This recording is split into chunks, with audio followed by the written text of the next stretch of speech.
Hello, my name's Zach Wolseigel, and I'm here to talk to you about the women's fight for equality.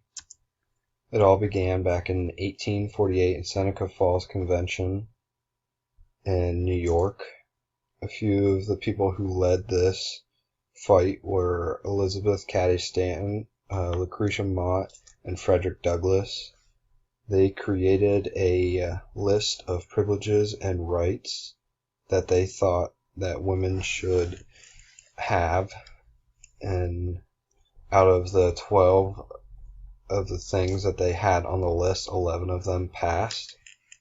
Frederick Douglass was a huge male supporter that helped fight on behalf of the women.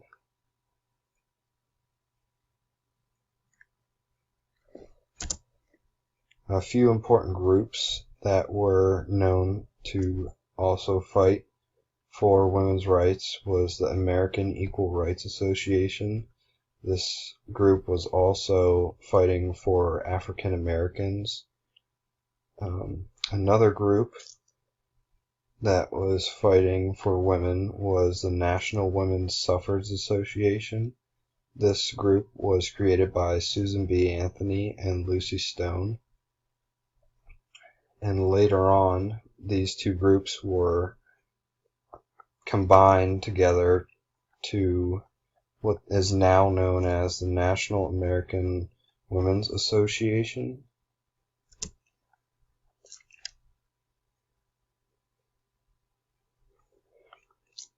Women's suffrage was passed in August 26, 1920, and this allowed women to vote.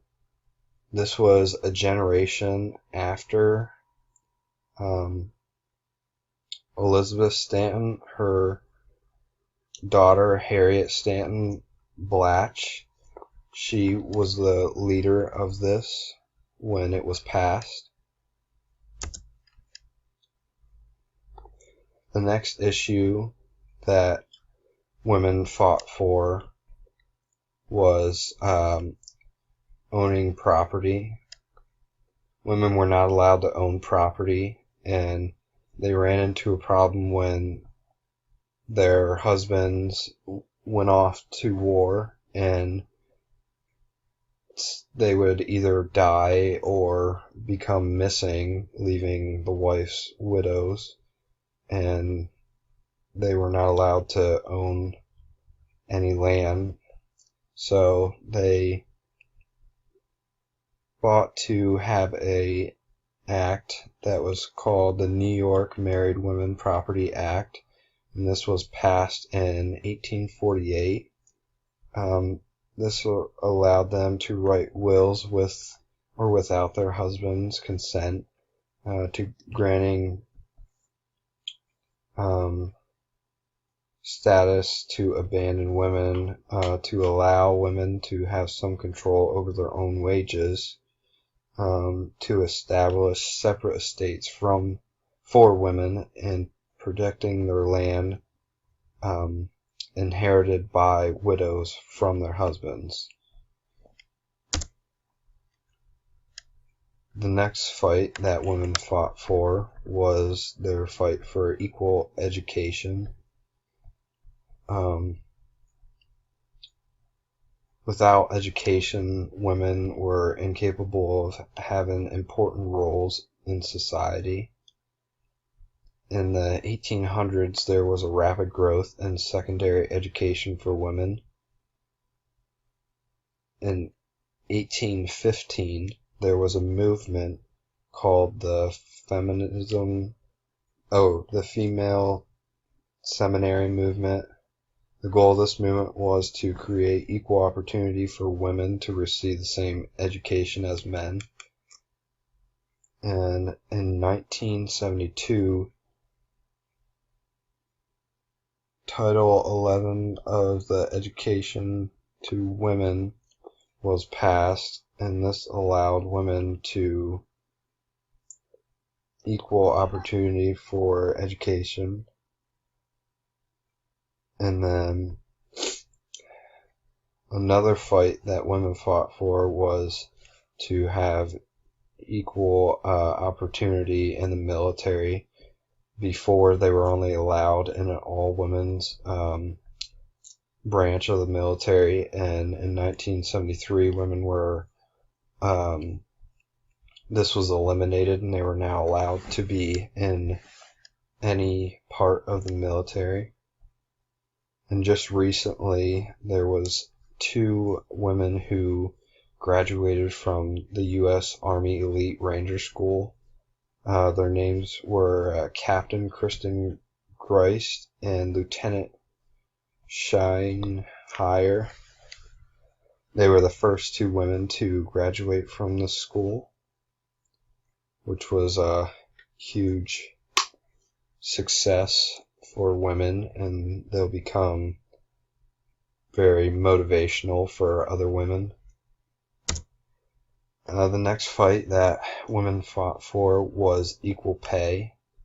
During World War II, a lot of the men who worked in factories or other jobs went off to war, and this left no one working, really. So women had to step up and start working in factories, and they became a very important role in making our military vehicles, and which eventually helped win the war. And so women weren't really getting paid the same as men would while working in the factories. So there was an organization that was created to fight for equal pay, and it was called the National Organization for Women. And in 1966, Equal Pay Act was passed. But currently, there's still problems that women are not getting paid the same as men.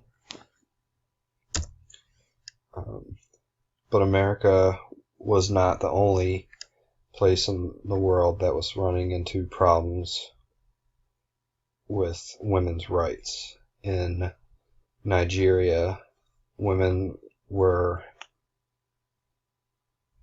it was called genital mutilation, where there was millions of women and girls that had this happen to them, and they didn't have much say or anything. They weren't allowed if they had a kid with a guy and the male were to leave her, the man would not have any responsibility in taking care of the child financially. So it was all left on the women. But on May 5th, 2015, female genital mutilation was banned. The UN played a huge role in fighting for women's issues. They adopted the International Bill of Women's Rights in 1979.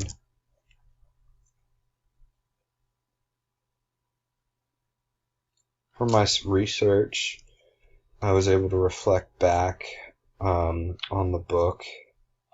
The first wave movement from the book, this was talking about the women's rights to vote in the 1920s and how this allowed them to finally be able to vote. And the second movement talked about now, and this is the National Women's Suffrage Association. And this was a group that helped fight for women's rights. And